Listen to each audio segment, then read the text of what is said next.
Here's some business advice that's blindingly obvious once you know it.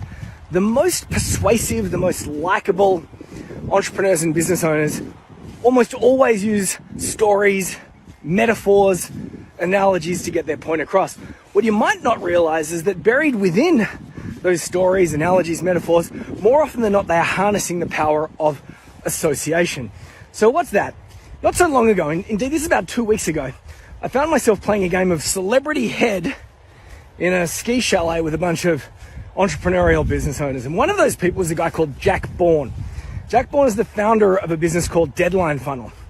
If you've ever spent more than 5 minutes in the digital marketing space, if you've had even a modicum of success in that space, you'll know Deadline Funnel. You're probably using the tool or you've used it somewhere in the past. It took the concept of scarcity and it turned it into a product. Very, very cool. Anyway, we're playing this game that's like Celebrity Head. He's got a phone in his hand and animals are appearing on the screen. And we've got to tell him what those animals are without telling him what the animal is on the screen. So we're saying bald-headed and he's saying eagle. And then we might say something Dundee and he says crocodile. Then the next animal comes up and there's this moment of silence. We all look at it. And then suddenly I blurt out chlamydia. That's what I yell at. And there's this moment where I feel a little bit awkward and a little bit embarrassed in this room full of people. But without missing a beat, he says koala. And that is because Australians know this, the rest of the world might not, but a lot of koalas have chlamydia. It's a serious problem. Anyway, I see the animal, I yell at chlamydia, he says koala, we all laugh and the game moves on. So in that story just then, I used the power of association in 3 different ways. The first way is that I leveraged Jack's celebrity. I took a little bit of his celebrity and his success and I borrowed it. I borrowed his celebrity and success and I attached it to me by simply telling a story where I was in the same room of someone that runs a software as a service company that's very, very successful. Now, you see this all the time. I mean, like, bro marketers do this when you see them sitting on Lambos. Anyone that's ever, shared a selfie of them next to Arnold Schwarzenegger or someone else famous, what they're doing is they're harnessing the power of association to borrow a little bit of that other person's celebrity or prestige. That's the first way. The second way is when we're pitching something and we need to get a message across really, really quickly, we can use the power of association to borrow other people's ideas or other people's concepts.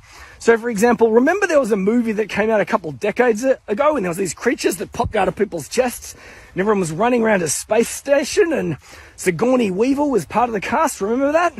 What was that movie called? Well, when that was pitched to Hollywood, it was pitched as Jaws in space. Yes, of course, I'm talking about Aliens, which became the first in the franchise.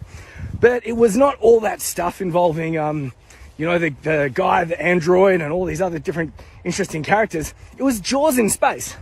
They borrowed the success of another movie by harnessing the power of association. Now, the third example of association is the most important to a business owner just like you. And that there is identifying the personality traits that you want associated with your brand.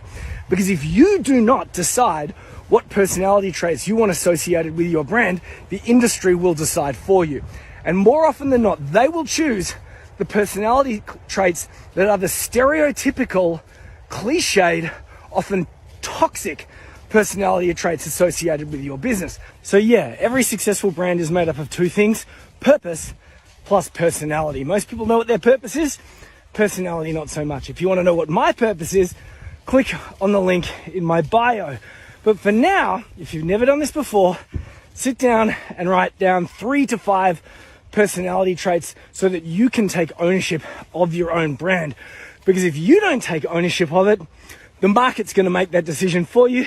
And before you know it, you're going to end up being your own industry equivalent of chlamydia.